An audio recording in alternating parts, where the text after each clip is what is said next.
नमस्कार, मैं हूं साक्षी राय और आप देख रहे हैं खरी बात न्यूज। जैसा कि आपको पता है, खरी बात न्यूज लगातार आपको दिग्गज शख्सियतों से रूबरू करा रहा है।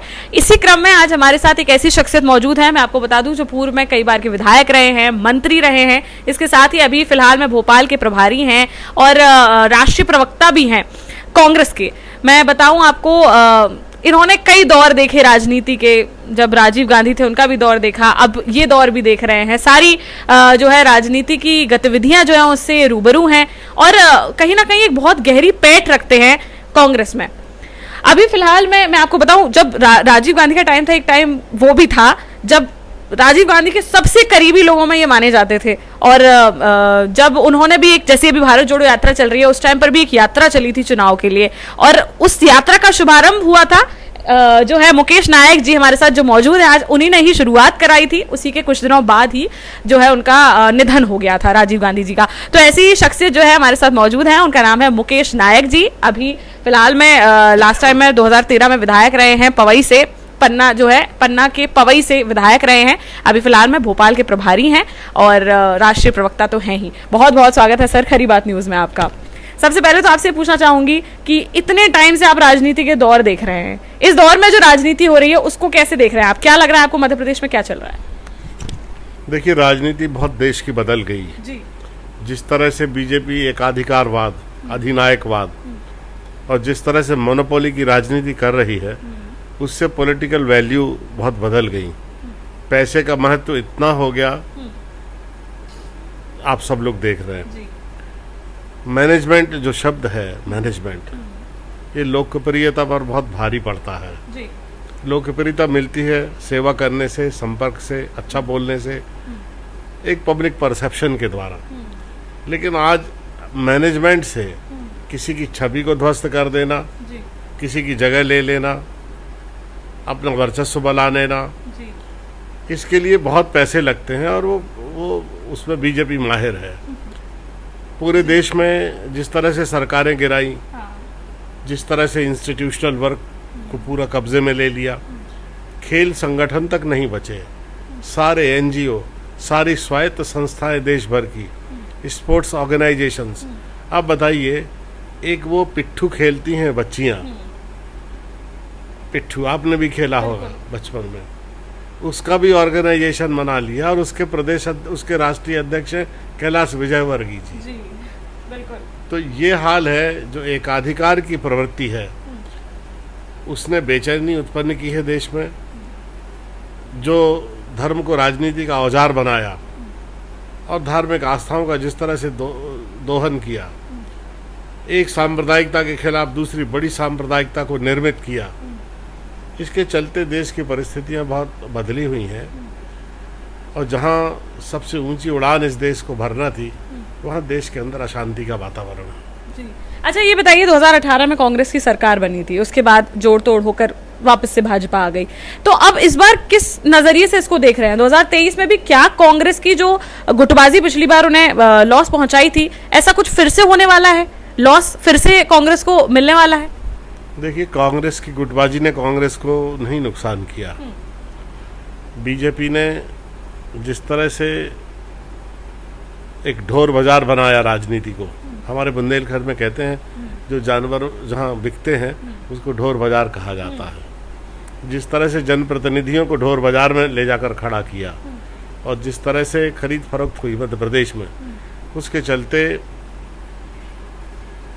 20-22 हमारे विधायक कांग्रेस पार्टी छोड़ के चले गए और चुनी हुई सरकार 14 महीने में बीजेपी ने गिरा दी।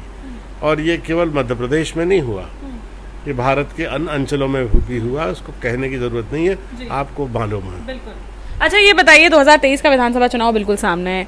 अब कांग्रेस पार्टी किसके नेतृत्व में चुनाव लड़ रही है? मतलब कमलनाथ जी तो दिख रहे हैं, लेकिन कहीं ना कहीं ऐसी आवाजें पार्टी से भी उठ रही हैं कि कोई कह रहा है कि दिग्विजय सिंह के नेतृत्व में बहुत अच्छे से हो सकता है, या कोई युवा चेहरा नेतृत्व बने तो बहुत अच्छे से चुनाव लड़ा जा सकता है। देखिए, कमलनाथ जी निर्विवाद नेता है मध्य प्रदेश के जी। और बहुत बड़ा स्टेचर है उनका, प्राइम मिनिस्टरियल कैंडिडेट के स्टेचर के वो नेता हैं जी। और उनके रहते पूरी पार्टी एकजुट है, चाहे मुकेश नायक हो, चाहे माननीय दिग्विजय सिंह जी हो, कोई भी नेता हो मध्य प्रदेश का, सब का नेतृत्व वो कर रहे हैं और हम सब मिलजुल कर 2023 का चुनाव लड़ेंगे और मुझे लगता है कि बहुत अच्छे परिणाम कांग्रेस के लिए होंगे।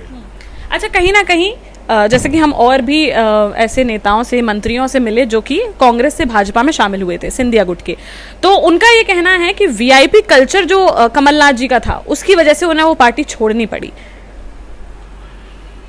वीआईपी कल्चर की वजह से नहीं, जो बहुत बड़ी रकम और जो भविष्य के प्रति उनके मन में सुरक्षा का बोध पैदा हुआ और जो फॉल्स सेंस ऑफ इनसिक्योरिटी जिसको कहते हैं, उसके चलते वो पार्टी छोड़कर गए और उन्होंने एक थोड़े से समय के लिए उसका फ़ायदा भी उठाया, लेकिन मुझे लगता है कि दूरगामी राजनीतिक दृष्टि से उन्हें ज़्यादा फायदा होने वाला नहीं है। ये सब लोग धराशायी हो जाएंगे अगले चुनाव में। अच्छा, चलिए, भारत जोड़ो यात्रा चल रही है, आपको क्या लगता है कि मध्य प्रदेश की जो राजनीति है उसमें कैसे एक सपोर्ट सिस्टम बन के उभरेगी भारत जोड़ो यात्रा? भारत जोड़ो यात्रा ने एक नए जोश, नई उमंग और जिस समतामूलक भारत के निर्माण की बात कांग्रेस पार्टी हमेशा करती आई है कि हमें एक भारत की समृद्ध विविधता को स्वीकार करना है, एक ऐसी समावेशी राजनीति हो जिसमें अवसर समान हो लोगों के लिए, सब लोग मिलजुल कर आगे बढ़े, देश में शांति हो, सद्भाव हो और 140 करोड़ का देश एक सुर में बोले, एकजुट में रहे और अपनी ऊर्जा का राष्ट्र के निर्माण में उपयोग करे। और भारत जोड़ो यात्रा का मकसद ही यही है और जिस तरह का रिस्पांस आया है वो बिल्कुल अकल्पनीय है। जिस तरह से युवकों ने, नौजवानों ने, महिलाओं ने, बुजुर्गों ने इस यात्रा को समर्थन दिया है, उसका साथ दिया है, उसके साथ चले हैं, अभूतपूर्व है। बिल्कुल। अच्छा, ये बताइए 2023 के चुनाव में किन मुद्दों पर कांग्रेस उतरने वाली है जनता के सामने? आपको पता है मुद्दों की कोई कमी नहीं है, लेकिन मुद्दों पर बात होती कहाँ है? अभी देश में मुद्दों पर बात हो रही है क्या? आप टेलीविजन लगाइए, भारत से ज़्यादा पाकिस्तान की खबरें चलती हैं। जो रिएक्शनरी फोर्सेस हैं, जो प्रतिक्रियावादी शक्तियां हैं, वो टेलीविज़न पर जो परोस रही हैं वो बहुत प्रायोजित है, देश को नुकसान पहुंचाने वाला है। देश में जो एक पॉलिटिकल पोलराइजेशन है उसको प्रोत्साहित करने वाला है जो कुछ भी मीडिया पर और देश में चल रहा है। अभी आपने मुद्दों की बात की, आप बताइए, आप दिल्ली विश्वविद्यालय से पढ़कर इस क्षेत्र में आई हैं, आप बहुत जागरूक पत्रकार हैं, मुझे बताइए कि भूख, गरीबी, अज्ञान और अशिक्षा जैसे गंभीर सवालों पर बात हो रही है देश में? रोजगार की क्या स्थिति है? महंगाई की क्या स्थिति है? भाजपाइयों का तो कहना है रोजगार भी बढ़िया हो चुका है, सबको रोजगार मिल रहा है, कोई ज्यादा बेरोजगारी है नहीं, महंगाई की भी कोई ऐसी बात है नहीं, उनका तो यही कहना है लगातार। अब चुनाव में और बोले तो इन्हें पता लग जाएगा आने वाले चुनाव में। पिछली बार भी हारे थे, इस बार तो बहुत जोर से हार रहे हैं। इसलिए हार रहे हैं कि जीवन को स्पर्श करते हुए सवाल ना तो हल करते हैं ना उस पर चर्चा करते हैं, लोग परेशान हैं। तो जो शिवराज सरकार की नाकामियां हैं उन पर क्या कांग्रेस उतरने वाली है या फिर कमलनाथ सरकार ने जो 15 महीने में काम किया उस पर उतरने वाली है? देखिए, हमारी जो नीतियां, हमारे नाते, रिश्ते भारत की जनता से जो रहे हैं, हमारा जो योगदान राष्ट्र निर्माण में रहा है, वो तो हमारे मुद्दे हैं ही। साथ साथ बीजेपी ने जिस तरह से सरकारें चलाई हैं, अब ये जितनी भी जांच एजेंसियां हैं, ये आर्थिक अपराध कहाँ ढूंढ रही हैं? केवल जो भी सरकार के खिलाफ बोलता है इस देश में वो आर्थिक अपराधी है, वो राष्ट्र विरोधी है। जो भी बीजेपी के खिलाफ बोलता है, तो असहमत लोगों को के प्रति अस्वीकार्यता, आलोचकों को समाप्त करना और प्रतिपक्ष की राजनीति पर हमलावर रहना, हिंसक होना, ये कोई डेमोक्रेटिक सिस्टम और डेमोक्रेटिक वैल्यूज़ के लिए अच्छी बात थोड़ी है। आप बताइए कि जिस देश में प्रतिपक्ष को ही समाप्त करने की बात सोचे आदमी, कि हमें कांग्रेस विहीन भारत का निर्माण करना है और बीजेपी को कांग्रेस बना देना है, हर 3 कार्यकर्ता में 1 कार्यकर्ता कांग्रेस का है। इतने बड़े पैमाने पर इन्होंने मध्य प्रदेश और पूरे भारतवर्ष में दल बदल कराया है और यही कारण है कि जो बीजेपी का नैसर्गिक वर्कर है और जो नेतृत्व है, नए जो कार्यकर्ता हैं, जो विधायक बनने के, म्यूनिसिपैलिटी कॉरपोरेशन के कॉरपोरेटर बनने के, स्वायत्त संस्थाओं में जगह लेने के सपने देखते थे, उनके सपने चकनाचूर हो रहे। तो बीजेपी भी आंतरिक तौर पर एक बहुत वैचारिक घुटन बेचैनी से गुजर रही है और उसकी प्रतिक्रिया अब होने लगी है। अच्छा, मतलब तो कहीं आपको लगता है कि जैसे कि अगर जब कांग्रेस के जो नेता थे सिंधिया गुट के, वो भाजपा में पहुंचे तो काफी भाजपा के नेताओं ने भी अपनी गद्दी लूज करी, काफी जो मंत्री थे वो मंत्री पद से हट गए, तो आपको लगता है कि क्या उनका भी रोष कहीं ना कहीं सामने आ सकता है? मुझे बताइए, जो व्यक्ति कांग्रेस विहीन भारत निर्माण की बात करे वो अपनी पार्टी को कांग्रेस बनाने पर तुला हुआ है जी। तो इसका मतलब है कि कांग्रेस से बाहर ये सोच नहीं सकते। जी बिल्कुल। चलिए ठीक है, एक दौर था, एक समय था, अभी कुछ समय पहले ही, जब ये खबरें आ रही थी कि आप इस्तीफा दे सकते हैं, इस्तीफा देने की भी बात हो रही थी। खैर उसके बाद आपके भाई ने इस्तीफा दिया और आपने संन्यास, राजनीति से संन्यास लेने की बात कही थी उस वक्त। वो क्यों हुआ था? नहीं, देखिए, एक समय के बाद आदमी को समझ लेना चाहिए कि वो क्या समाज को दे सकता है। जी। हम कई जगह एक्सप्लोर करने की सोच रहे और पहले किया भी है, पूरी दुनिया देखी है। एक आध्यात्मिक व्यक्ति होने के नाते हमने रिलीजियस डिस्कोर्सेस भी किए हैं, बड़े बड़े संत महात्माओं का साथ मिला भगवान की कृपा से, और बहुत कुछ सीखने को समझने को मिला अपने जीवन में। तो काम की तो कोई कमी है नहीं। अच्छा, दूसरे लोगों की तरह राजनीति अपना कोई धंधा तो है नहीं कि राजनीति के बगैर रह नहीं पाएंगे, ऐसी कोई बात है नहीं।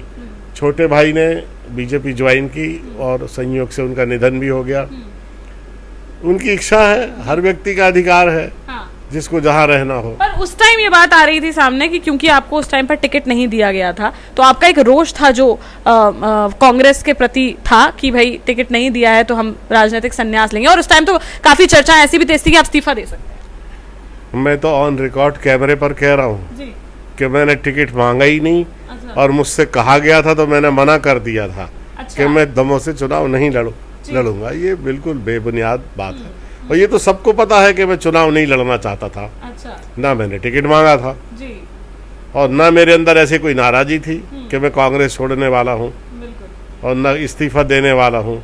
कोई ऐसी बात नहीं थी। बिना वजह ये बात लोगों ने चलाई, और वो जो चीज जिसका सिर और पैर नहीं था, तो कोई बात छुप तो सकती नहीं, सामने आ गई लोगों के। चलिए, एक मेन सवाल, राष्ट्रीय अध्यक्ष का अभी चुनाव जो है कांग्रेस में है बिल्कुल करीब, और वहां पर अभी काफी मध्य प्रदेश के भी जो नेता थे वो भी आगे आगे आ रहे थे, पर अब तो काफी उनकी चर्चाएं भी थमसी गई हैं। उसका क्या मानना है, राष्ट्रीय अध्यक्ष के चुनाव में कौन बनने वाला है राष्ट्रीय अध्यक्ष? देखिए, खड़गे जी को कमलनाथ जी ने बोला है कि वो भी सपोर्ट करेंगे, और बहुत अच्छे व्यक्ति है, अनुभवी है, वरिष्ठ है, और वो दलित समाज का प्रतिनिधित्व करते हैं, और योग्यता भी है उनमें, निष्ठा भी है और योग्यता भी है। तो क्षमता और निष्ठा के वो संगम है, और इस दृष्टि से पूरी कांग्रेस पार्टी आने वाले चुनाव में उनका सपोर्ट करेगी। जी। चलिए ठीक है, ये बताइए कि आगामी विधानसभा चुनाव में कितनी सीटें जीतकर कांग्रेस सरकार बनाने वाली है? देखिए, कोटि कोटि जनता के हृदय में क्या है ये तो कोई बता नहीं सकता, लेकिन इतना जरूर मैं कहना चाहता हूँ कि अच्छी संभावनाएं हैं। पिछले बार भी हम जीते थे, और जिस तरह से शिवराज सिंह सरकार चली है इस बार, तो मुझे कोई संदेह नहीं लगता कि हम इस बार इतने कंफर्टेबल मेजॉरिटी से आएंगे कि ये अब उतने लोगों का दल बदल करा नहीं पाएंगे। अच्छा, चलिए ठीक है। मंत्री जी, खरी बात न्यूज़ उत्तर प्रदेश के बाद अब मध्य प्रदेश में भी आ चुका है, तो हम चाहते हैं दर्शकों से आप दो शब्द जो आप बोलना चाहें। आप जैसे उत्साही पत्रकार जो खरी खरी बात करते हैं, जो समाज के सही रूप को सामने रखते हैं, मेहनत करते हैं, लोगों तक जाते हैं, और भीतर घुसकर खबरों का खजाना खोजते हैं, और लोकतंत्र के चौथे स्तंभ को बिल्कुल जो उसकी भावना है उसके अनुरूप आप अभिव्यक्त करते हैं, इसके लिए बहुत बहुत बधाई। और मैं आपसे बहुत उम्मीद करता हूं कि भविष्य में आप अच्छा काम करेंगे। जी, हम भी बहुत कोशिश करेंगे कि हम आपकी उम्मीदों पर खरे उतरें। तो आज मुकेश नायक जी, एक दिग्गज नेता जो हैं कांग्रेस के, उनसे आपको रूबरू कराया और हमें बात करने में काफी अच्छा लगा। आप भी बताइए आपको कैसा लगा और हमारे सवाल कैसे लगे, इनके जवाब कैसे लगे। जैसे जैसे विधानसभा चुनाव सामने आ रहा है वैसे वैसे इतना उत्साह बढ़ता जा रहा है सारे नेताओं में भी, पत्रकारों में भी, जनता में भी। अब देखना यही होगा कि 2023 के विधानसभा चुनाव में क्या होता है। इन्हीं गरम गरम मुद्दों पर, हॉट टॉपिक्स पर बात करने के लिए हम ऐसी शख्सियत से आपको रूबरू कराते रहते हैं। तो ऐसे ही फिर किसी ना किसी शख्सियत के साथ आपको रूबरू कराएंगे, जल्दी हाजिर होंगे। फिलहाल के लिए बने रहिए हमारे साथ। चैनल को सब्सक्राइब करना, बेल आइकॉन को दबाना, इसके साथ ही हमें फेसबुक, इंस्टाग्राम, ट्विटर पर फॉलो करना बिल्कुल ना भूलें। देखते रहिए खरी बात साक्षी राय के साथ। नमस्कार।